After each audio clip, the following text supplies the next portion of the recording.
تبارك الذي نزل الفرقان على عبده ليكون للعالمين نذيرا. نحمده ونستعينه ونستغفره ونؤمن به ونتوكل عليه ونعوذ بالله من شرور أنفسنا ومن سيئات أعمالنا. من يهده الله فلا مضل له ومن يضلل فلا هادي له ونشهد أن لا إله إلا الله وحده لا شريك له ونشهد أن سيدنا ومولانا محمدًا عبده ورسوله أرسله إلى كافة للناس بشيرا ونذيرا وداعيا إلى الله بإذنه وسراجا منيرا. أما بعد فأعوذ بالله من الشيطان الرجيم. بسم الله الرحمن الرحيم. يقلب الله الليل والنهار إن في ذلك لعبرة لأولي الأبصار. صدق الله العلي العظيم وصدق رسوله النبي الحبيب الكريم ونحن على ذلك لمن الشاهدين والشاكرين والحمد لله رب العالمين. درود شریف پڑھ لیں. اللهم صل على محمد وعلى آل محمد كما صليت على إبراهيم وعلى آل إبراهيم إنك حميد مجيد. اللهم بارك على محمد وعلى آل محمد كما باركت على إبراهيم وعلى آل إبراهيم إنك حميد مجيد. رب اشرح لي صدري ويسر لي أمري واحلل عقدة من لساني يفقهوا قولي. رب زدنی علما. اللہ جل جلالہ ساری کائنات کے خالق و مالک ہیں. اسی نے ساری کائنات کو بنایا ہے. اسی کے ہاتھ میں ساری کائنات کا تصرف ہے. وہ جیسے چاہتا ہے ویسے ہو کر رہتا ہے. اسی نے مختلف زمانے بنائے ہیں، مختلف موسم بنائے ہیں. اسی نے مختلف صفات حالات بنائے ہیں. سردیاں بھی اسی نے بنائی، گرمی بھی اسی نے بنائی. کبھی دن لمبے کبھی راتیں لمبی. یہ سب اللہ تعالیٰ کے ہاتھ میں ہیں اور اس کی قدرت ہے. اس میں اللہ تعالیٰ کی ہزاروں حکمتیں ہیں تو اللہ تعالیٰ نے اس میں بنائی ہیں. لیکن چند باتیں نبی کریم صلی اللہ علیہ وسلم نے جو ہمیں اس سے متعلق بتائی ہیں، آج اس سے متعلق وہ باتیں عرض کرنی ہیں. خصوصاً یہ چونکہ موسم سرما شروع ہو چکا ہے، سردیوں کا موسم. اس میں دن چھوٹے ہوتے ہیں اور راتیں لمبی ہوتی ہیں. سردی کا زمانہ ہوتا ہے. اس سے متعلق نبی کریم صلی اللہ علیہ وسلم کی اور قرآن کریم میں جو ہدایات ہیں وہ آج بیان ہوں گی انشاءاللہ تعالیٰ. چند باتیں. پہلی تو یہ سمجھنا چاہیے کہ یہ سب اللہ تعالیٰ کے قدرت کے دلائل ہیں کہ اللہ تعالیٰ نے کس طرح دنوں کو اور راتوں کو تبدیل کر دیا اور آہستہ آہستہ کر کے تبدیل کیا. پہلے 4 بجے 4:10 پر صبح صادق ہو جاتی تھی. اب صبح صادق 5:28 پر یعنی 5:30 کے قریب صبح صادق تقریباً یعنی سوا گھنٹہ 1.5 گھنٹے کا فرق آ گیا اور بھی مزید آئے گا. اسی طرح شام کے اوقات میں بھی فرق آ گیا. کبھی مغرب بہت تاخیر سے ہوتی تھی، اب بہت پہلے ہونے لگ گئی ہے. یعنی وہ اندھیرا جو بہت دیر سے آتا تھا اب بہت جلدی اندھیرا آ جاتا ہے. اور صبح روشنی جو جلدی آ جاتی تھی اب تاخیر سے آ رہی ہے. ایسی پہلے راتیں بہت چھوٹی تھی، اب راتیں خوب لمبی ہو گئیں. اور دن بہت لمبے تھے، اب دن بہت چھوٹے ہو گئے۔ صبح سے ظہر تک کا تھوڑا سا وقت ہوتا ہے، ظہر سے تو عصر ہوتی ہے اور عصر پڑتے ہی مغرب ہو جاتی ہے، پتہ بھی نہیں چلتا۔ تو اللہ رب العالمین نے اس کے بارے میں قرآن کریم میں جگہ جگہ ارشاد فرمایا ہے، ان فی اختلاف اللیل والنہار ان فی خلق السماوات والارض واختلاف اللیل والنہار لآیات لأولی الالباب، یعنی آسمان و زمین کے بنانے میں اور دن اور رات کے بدلنے میں بڑی اللہ تعالیٰ کی قدرت کے دلائل ہیں۔ اس کائنات کا کوئی فرد جو ہمیں مخلوق نظر آ رہی ہے، ہمارے مشینریاں، ہمارے تجربات، ہماری صنعتیں، ہماری کاریگریاں، ہماری ہوشیاریاں، ہماری تعلیم، ہماری فن، جو کچھ ہماری صلاحیتیں ہیں، جتنے بھی اربوں انسان اس دنیا میں رہتے ہیں، وہ سب جانتے ہیں کہ یہ ہم میں سے کسی کے اختیار میں نہیں، کسی کے کوئی بھی عمل کا اس میں دخل نہیں ہے۔ نہ تو دنیا کے سپر پاور جیسے امریکہ اپنے آپ کو کہتا ہے، اب تو زیرو پاور الحمدللہ ہو گیا ہے اور الحمدللہ مسلمان سپر پاور ہیں، لیکن ہم یہ جانتے ہیں 100% یقین کے ساتھ کہ اس میں نہ امریکہ کا دخل ہے، نہ سعودیہ کا دخل ہے، نہ جاپان کا دخل ہے، نہ چائنا کا دخل ہے، نہ کسی بادشاہ کا، نہ کسی وزیر کا، نہ کسی مال والے کا، اور کوئی اس میں 1 انچ آگے پیچھے بھی کوئی نہیں کر سکتا ہے، اس میں کوئی تغیر و تبدل نہیں کر سکتا ہے، یہ کسی کی مرضی سے تصرف نہیں ہو رہا، صرف ایک اللہ تعالیٰ ہیں، وہ اس کو جیسے چاہتے ہیں بدلتے رہتے ہیں۔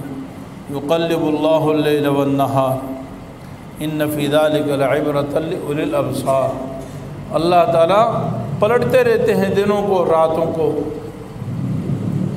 اور بے شک اس پلٹنے میں بڑی عبرت کی باتیں ہیں عقل والوں کے لیے، بصیرت والوں کے لیے، جن کو اللہ تعالیٰ نے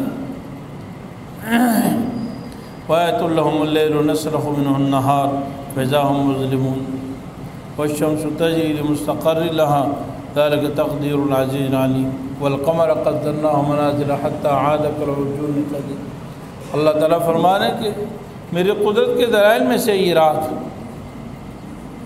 ہم دن سے اس کو نکال لیتے ہیں، یعنی دن کی روشنی ختم کر دیتے ہیں، اچانک اندھیرے میں رہ جاتے ہیں، دن کو اس سے کھینچ لیتے ہیں، دن کی اوپر سے چادر کھال اتار لیتے ہیں، تو سب کے سب اندھیرے میں رہ جاتے ہیں اللہ تعالیٰ کی قدرت کے دلائل میں سے، اور جب چاہتے ہیں سورج لے آتے ہیں، روشنی لے آتے ہیں اور دن روشن ہو جاتا ہے۔ والذی جعل الشمس ضیاء والقمر نورا وقدرہ منازل لتعلموا عدد السنین والحساب، سورج کو روشنی والا بنائے، چاند کو منور بنائے اور اس کے منازل طے کیے، چھوٹا ہوتا ہے چاند، پھر بڑا ہوتا ہے، بڑا ہوتا ہے، پھر 14ویں کا چاند ہو جاتا ہے، پھر اس کے الٹ پھر چھوٹا ہونا شروع ہوتا ہے، پھر حتیٰ عاد کالعرجون القدیم، چھوٹی سی شاخ کی مانند ہو جاتا ہے۔ تو ایک تو اللہ تعالیٰ کی قدرت کی دلائل میں سے یہ بہت بڑی دلیل ہے۔ نبی کریم صلی اللہ علیہ وسلم روزانہ جب شام ہوتی اور صبح ہوتی نا تو اللہ تعالیٰ کی طرف متوجہ ہو جاتے ہیں، اور بعض روایت میں آتا ہے آپ صلی اللہ علیہ وسلم کے چہرے کا رنگ بدل جاتا، زرد ہو جاتا اللہ کی قدرت اور عظمت کو سوچتے ہوئے، اور فرماتے کہ اے اللہ یہ تیری قدرت کی دلیل ہے، رات جا رہی ہے صبح آ رہی ہے، پھر شام کے ٹائم فرماتے کہ دن جا رہا ہے اور رات آ رہی ہے، قدرت کے دلائل میں سے بہت بڑی دلیل ہے۔ اللہم فاغفر لی، یا اللہ ہمیں معاف فرما دے۔ تو ان دلائل میں غور و فکر کر کے انسان کو اللہ تعالیٰ کی قدرت کو سمجھنا چاہیے کہ اللہ تعالیٰ کی وہ واحد ذات ہے جو اس ساری کائنات میں جیسے چاہے تصرف کرتا ہے۔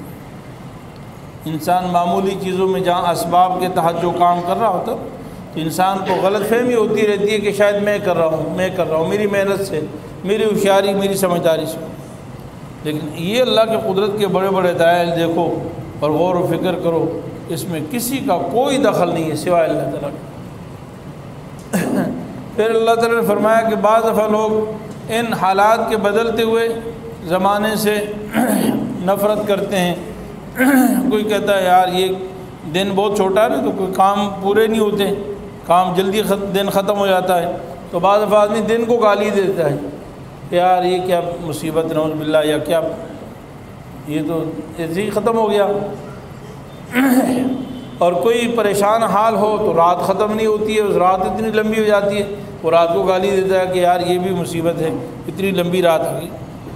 نبی کریم صلی اللہ علیہ وسلم نے فرمایا کہ اللہ تعالیٰ فرماتے ہیں کہ یؤذینی ابن آدم، مجھے انسان گالیاں دیتا ہے، مجھے برا بھلا کہتا ہے، مجھے تکلیف پہنچا دیتا ہے۔ کس طرح مجھے گالی دیتا ہے، مجھے تکلیف کیسے دیتا ہے؟ یسب الدہر وانا الدہر وقلب اللیل والنہار، او کما قال علیہ الصلوۃ والسلام، یعنی انسان زمانے کو گالیاں دیتا ہے، حالانکہ دہر کو گالی دیتا ہے۔ دہر تو میں ہوں، یعنی زمانہ میرے ہاتھ میں ہے، میں ہی جیسے چاہتا ہوں الٹ پلٹ کرتا رہتا ہوں، چھوٹا کرنا بڑا کرنا یہ تو میرا کام ہے۔ اس لیے زمانے کو، حالات کو، موسموں کو گالی دینا جائز نہیں ہے۔ یہ تو اللہ تعالیٰ کی قدرت کے دلائل میں سے بہت بڑی دلائل ہے، ان کو گالی دینا جائز۔ اور اللہ تعالیٰ نے ان میں بے شمار حکمتیں رکھی ہیں، فائدے رکھے ہیں، یعنی ظاہری اعتبار سے بھی، روحانی اعتبار سے بھی۔ نبی کریم صلی اللہ علیہ وسلم نے ارشاد فرمایا کہ موسم سرما مومن کے لیے بڑا غنیمت کا زمانہ ہے، یعنی بغیر محنت کے یا بغیر جنگ کے جب غنیمت حاصل ہو جائے، مفت کی غنیمت، محنت نہ کرنی پڑے اور اس کو اجر اور ثواب بہت زیادہ مل جائے، تو نبی کریم صلی اللہ علیہ وسلم نے مومن سردیوں کے زمانے میں بہت کچھ کما سکتا ہے۔ اگرچہ نبی کریم صلی اللہ علیہ وسلم نے موسموں میں سردی اور گرمی میں گرمی کو پسند فرمایا ہے، امت پر رحم کھاتے ہوئے، امت پر رحم کھاتے ہوئے، اس لیے کہ موسم گرمی کے زمانے میں زیادہ لباس کی اور یعنی در و دیوار کی اور مکان کی اور اس کی ضرورت نہیں ہوتی۔ آدمی باہر فٹ پاتھ پہ بھی گزارا کر لیتا ہے، کسی درخت کے سائے کے نیچے بھی بیٹھ جاتا ہے، عام کپڑا پہنا اس سے بھی گزارا چلتا رہتا ہے۔ جبکہ سردی کے موسم میں مکان کی ضرورت ہے، بدن چھپانے کے لیے موٹے کپڑوں کی ضرورت ہے، گرم کپڑوں کی ضرورت ہے، تو آپ صلی اللہ علیہ وسلم نے غریبوں پر رحم کھاتے ہوئے گرمی کے زمانے کو پسند فرمایا۔ اگرچہ سردی اور گرمی یہ دونوں جہنم کی سانس لینے سے ہیں، یعنی جہنم، حدیث میں آتا ہے نبی کریم صلی اللہ علیہ وسلم نے ارشاد فرمایا کہ جہنم نے اللہ کے سامنے شکایت کی، جہنم نے اللہ تعالیٰ کے سامنے شکایت فرمائی کہ اے اللہ، میرے بعض نے یعنی میرے کچھ حصوں نے، بعض نے بعض کو کھا لیا ہے، میرے جسم کے بعض حصوں نے بعض کو کھا لیا ہے۔ تو اللہ تعالیٰ نے فأذن لہ، اللہ تعالیٰ نے جہنم کو 2 سانس کی اجازت لی، ایک سانس گرمی میں اور ایک سانس سردی کے موسم میں۔ فرمایا یہ جو سردی میں سخت گرمی ہوتی ہے نا، ان شدت الحر من فیح جہنم، یہ سخت گرمی ہے، یہ جہنم کا سانس ہے۔ یہ روحانی اعتبار سے اس کے اسباب میں سے ایک سبب یہ ہے، معنوی اعتبار سے اسباب میں سے یہ سبب ہے۔ ظاہری اعتبار سے کوئی بھی سبب ہو، ہم کہتے ہیں جی سورج نزدیک ہے، دور ہے، جو بھی ہے، لیکن نبی کریم صلی اللہ علیہ وسلم نے فرمایا کہ معنوی اعتبار سے گرمی، سخت گرمی ہونا یہ جہنم کا سانس ہے، اور ایک سانس سردی میں لیتی ہے، جب سخت سردی ہوتی ہے جس کو زمہریر کہا جاتا ہے، تو وہ بھی جہنم کے سانس میں سے ایک سانس ہے۔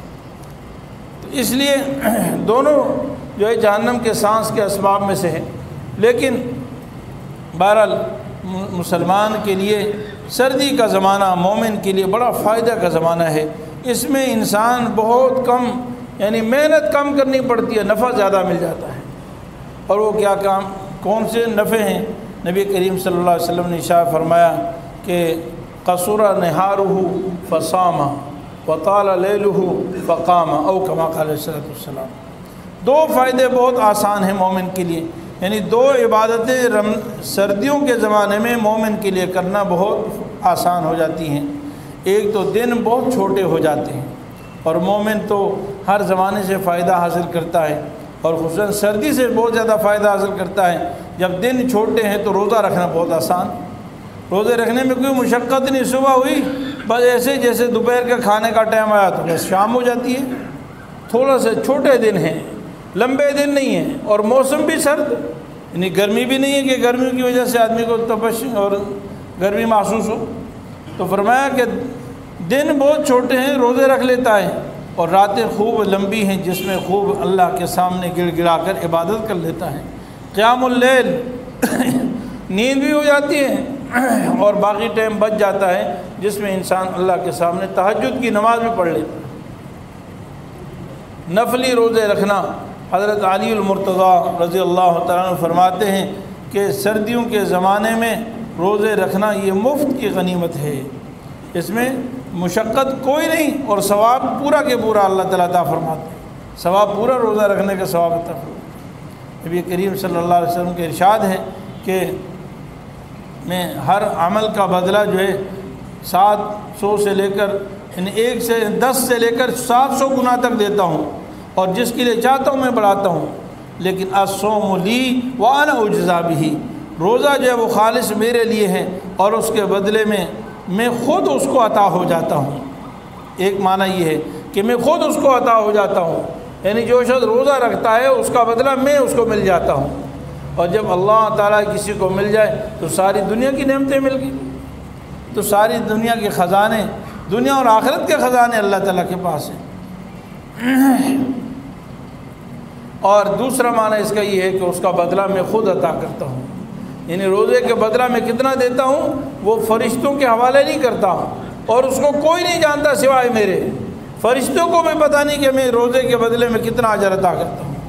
یعنی عام لوگوں کو، عام نیکیوں کو 10 گنا سے لے کر 700 گنا عطا کرتا ہوں، لیکن روزے کا بدلے کی جب بات یہ آتی ہے تو میں خود اپنے دست قدرت سے میں انہیں اس کا اجر عطا فرماتا ہوں جس کا فرشتوں کو بھی علم نہیں ہوتا. تو اس لیے روزہ رکھنا بہت بڑا ثواب کا کام ہے، بہت زیادہ ثواب ہے. اور دوسری قرآن کریم میں اللہ تعالیٰ ارشاد فرماتے ہیں وَمِنَ اللَّيْلِ فَاسْجُدْ لَهُ وَسَبِّحْهُ لَيْلًا طَوِيلًا، اور رات کے وقت میں اللہ کے سامنے سجدہ کرو اور وَسَبِّحْهُ اور اس کی تسبیح بیان کرو. خصوصاً دوبارہ فرمایا لیلاً طویلا، لمبی راتوں میں، یعنی ایسی راتیں جو لمبی راتیں ہوتی ہیں ان میں خاص طور پر اللہ کے سامنے سجدے کیا کرو. وَالَّذِينَ يَبِيتُونَ لِرَبِّهِمْ سُجَّدًا وَقِيَامًا، اللہ تعالیٰ نے اپنے نیک بندوں کے، عباد الرحمن جو رحمان کے بندے، ان کی صفات بیان فرمائی ہیں جو راتوں کو اللہ کے سامنے راتیں گزارتے ہیں، کبھی سجدوں میں کبھی قیام کی حالت میں. امن هو قانت آناء الليل ساجدا وقائما يحذر الآخرة ويرجو رحمت ربی، بھلا وہ شخص جو عبادت کرتا ہے، کھڑا رہتا ہے اللہ تعالیٰ کے سامنے آناء اللیل، راتوں کے اوقات میں اللہ کے سامنے کھڑا رہتا ہے، عبادت کرتا ہے، سجدوں کی حالت میں ہوتا ہے اور اپنے رب کی رحمت سے امید لگائے بیٹھا ہوتا ہے، اپنے رب کی رحمت کا امید لگائے ہوئے بیٹھا ہے کہ اللہ تعالیٰ مجھے عطا فرمائیں گے. تو اس لیے راتوں کی عبادت بہت بڑا جو ثواب ہے. قرآن کریم میں نبی کریم صلی اللہ علیہ وسلم پر علماء فرماتے ہیں کہ عام امت پر تو 5 نمازیں فرض ہیں، اور وطر کو اگر لگا لے تو اس کے وہ وطر واجبات میں سے ہیں، لیکن نبی کریم صلی اللہ علیہ وسلم پر 6ٹھی نماز بھی فرض ہے، اور وہ ہے تہجد کی نماز. وَمِنَ اللَّيْلِ فَتَهَجَّدْ بِهِ نَافِلَةً لَكَ عَسَىٰ أَن يَبْعَثَكَ رَبُّكَ مَقَامًا مَحْمُودًا، اور رات کے وقت میں اے نبی آپ صلی اللہ علیہ وسلم تہجد پڑھا کریں.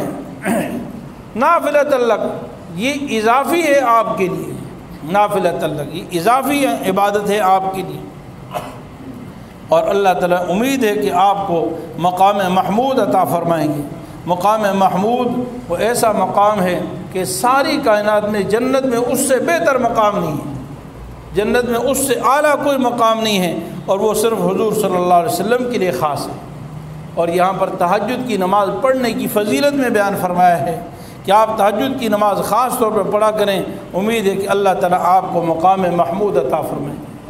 تو معلوم ہوا کہ تہجد کی نماز پڑھنے سے انسان کو بہت اونچا مقام ملتا ہے. سورہ مزمل جو بڑی فضیلت والی سورت ہے، اللہ تعالیٰ اس میں یہی بیان فرمایا یا ایھا المزمل قم اللیل الا قلیلا نصفہ او انقص منہ قلیلا او زد علیہ ورتل القرآن ترتیلا۔ اے مزمل، اے کمبل اوڑھنے والے، پیار سے بول رہے اللہ تعالیٰ، اے کمبلی اوڑھنے والے، قم اللیل الا قلیلا، پوری رات قیام کر، پوری رات اللہ کے سامنے کھڑا ہوا کر مگر تھوڑا سا، یعنی پوری رات قیام کر، تھوڑا سا وقت آرام بھی کر لے۔ اب وہ تھوڑا کتنا آرام کرنا ہے؟ فرمایا نصفہ، آدھی رات چلو آرام کر لی، یا اس سے کچھ کم، اور زد علی، یا اس سے تھوڑا سے زیادہ، یعنی تہائی رات، آدھی رات آرام کر لے، یا تہائی رات آرام کر لے، یا 2/3 آرام کر لے۔ نبی کریم صلی اللہ علیہ وسلم کی معمولات میں سے یہ سب چیزیں تھیں۔ کبھی آپ صلی اللہ علیہ وسلم صرف 1/3 آرام فرماتے، 2/3 جاگتے تھے۔ کبھی آپ صلی اللہ علیہ وسلم آدھی رات عبادت فرماتے اور آدھی رات پوری جاگتے تھے۔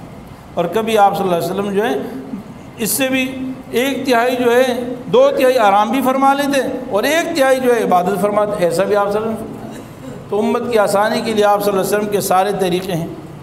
اور فرمایا کہ رات کو پھر قرآن ورتل القرآن ترتیلا، راتوں کو قرآن کریم پڑھا کر، خصوصاً رات کو۔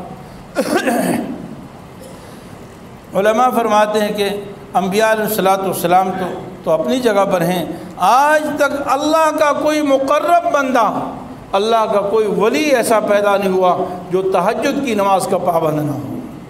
جتنے اللہ کے اولیاء اللہ ہیں، جتنے اللہ کے بندے ہیں، اولیاء اللہ ہیں، وہ سب تہجد کے پابند ہوا کرتے تھے، تہجد گزار ہوا کرتے تھے۔ اللہ تعالیٰ نے ان کو اتنا اونچا مقام عطا فرمایا۔ تو رمضان، یہ جو سردیوں کے مہینے ہیں، سردیوں کے دن ہیں، راتیں ہیں، لمبی لمبی راتیں ہوتی ہیں، آدمی وقت پر اگر سونے کا اہتمام کر لے تو انشاءاللہ تعالیٰ جو ہے وہ آرام بھی ہو جائے گا، اور آخری وقت میں یعنی 4 بجے بھی اگر آدمی اٹھ جائے تو 1.5 گھنٹہ باقی ہوتا ہے، تو ماشاءاللہ 1.5 گھنٹے کی عبادت مل جائے گی، اور جس کو اور زیادہ اللہ توفیق عطا فرمائے تو اور زیادہ اٹھ سکتا ہے۔ تو یہ سردیوں کی نعمت ہے۔ ایک نفلی روزے رکھنا بہت آسان ہے سردیوں میں، خاص طور اور نہیں رکھ سکتے تو کم از کم پیر اور جمعرات کے روزے کا اہتمام فرما لیں۔ آپ صلی اللہ علیہ وسلم کی سنت ہے کہ آپ صلی اللہ علیہ وسلم پیر اور جمعرات کے روزے رکھتے تھے، اور اگر یہ بھی نہیں ہو سکتا تو کم از کم ایام 20 کے روزوں کا اہتمام فرمائیں۔ آپ صلی اللہ علیہ وسلم ہمیشہ جو ہے ایام 20 کے روزے رکھتے تھے، یعنی مہینے کی 13، 14، 15 اسلامی تاریخ کے اعتبار سے حدیث میں آتا ہے جو یہ 3 روزے رکھ لے گا نا ہر مہینے میں تو اس کو ایسے ثواب ملے گا جیسے اس نے ساری زندگی روزے رکھے ہیں۔ اللہ اکبر، کتنا بڑا ثواب، ساری زندگی روزے رکھنے کے ثواب، کیونکہ ایک روزے کا بدلہ 10 گنا ہو جائے گا، تو 3 روزوں کے بدلے میں 30 کا ثواب ملے گا، تو پورا مہینہ کو ایک روزہ رکھ لیا اس نے۔ تو اس لیے روزوں کا بھی اہتمام کرنا چاہیے، اور اسی طرح فرائض کا اہتمام کرنا چاہیے۔ ایک حدیث میں نبی کریم صلی اللہ علیہ وسلم نے فرمایا کہ ایمان کی علامت میں سے اسباغ الوضوء علی المکارہ، یعنی جب مشقت ہو، تکلیف ہو، سردی لگ رہی ہو، پریشانی ہو، بے چینی ہو، تب بھی صحیح طریقے سے وضو کرنا، پورے طریقے سے وضو کرنا، وضو مکمل کرنا۔ تو سردیوں میں آدمی کو صبح سویرے اٹھنا اور وضو کرنا مشکل معلوم ہوتا ہے، لیکن نبی کریم صلی اللہ علیہ وسلم فرماتے ہیں یہ ایمان کی علامت ہے۔ قرآن کریم میں ارشاد ہے انما یوفی الصابرون اجرهم بغیر حساب، اللہ تعالیٰ صبر کرنے والوں کو ان کا اجر عطا فرمائیں گے بے حساب، اس کی کوئی حساب نہیں۔ تو سردیوں کے زمانے میں وضو کو اہتمام سے کرنا چاہیے، یہ نہیں کہ جی سردی لگ رہی ہے چلو جی جلدی جلدی کر لیا اور اس سے ایڑی خشک رہ گئی، یا کونی پہ پانی صحیح نہیں پہنچا، یا کسی اور عضو پہ پانی صحیح نہیں پہنچا، تو پانی جب صحیح نہیں پہنچے گا تو وضو نہیں ہوگا، جب وضو نہیں ہوگا تو عبادت نہیں ہوگی۔ اس لیے صحیح طریقے سے وضو کرنا یہ سردیوں میں خاص طور پر یہ اس کا اہتمام کرنا چاہیے۔ نبی کریم صلی اللہ علیہ وسلم نے اس کی بھی بڑی تاکید فرمائی ہے، اور اس کے علاوہ جو ہے اللہ تعالیٰ نے ہمیں جو زندگی دی ہے، وقت دیا ہے، اس کو غنیمت سمجھنا چاہیے، اور زیادہ سے زیادہ عبادت میں، دعاؤں میں، اور دوسرے ذکر و اذکار میں، اور تلاوت قرآن میں خصوصاً رات کے اوقات کو گزارنا چاہیے۔ اللہ رب العالمین اپنے فضل سے ہمیں عمل کرنے کی توفیق عطا فرمائے۔